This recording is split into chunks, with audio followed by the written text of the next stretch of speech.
oide Wessely im Wirtshaus sitzt, redet er gern von der Vergangenheit. Nur dass das für ihn noch nicht vergangen ist,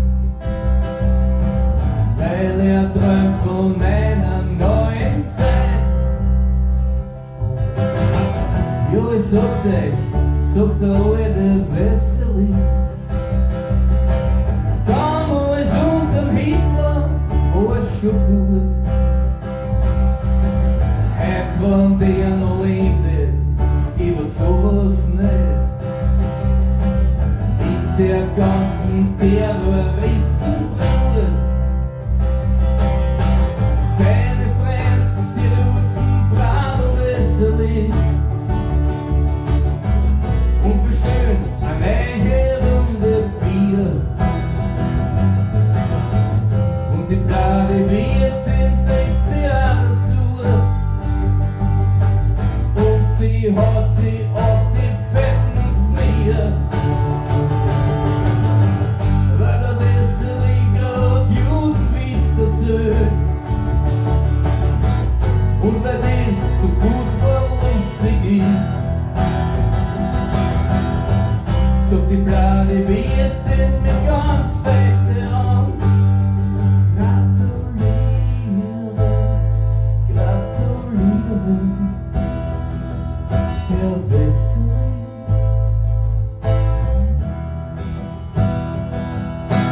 Keiner kann so Judenwitz erzählen wie Sie.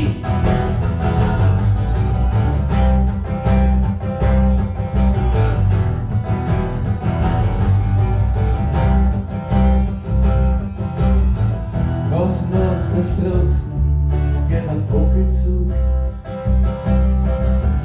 und die Vögel leuchten durch die Luft. Es wird immer mehr, ist ganz doppelt rostig. Und bis keiner mehr im Wirtshaus braucht, fällst du Rücken draußen an der Eingangstür. Und dann kommt ein junger Mann herein und er sagt: Wo ist der oide Wessely? Der soll unser neuer Führer sein. Und der oide Wessely springt auf den Tisch, führermäßig knallt er Hocken zusammen.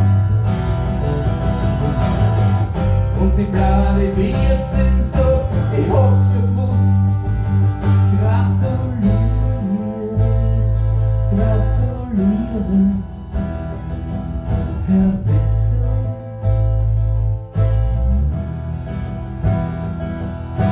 Keiner kann den Hitler größer tun wie Sie.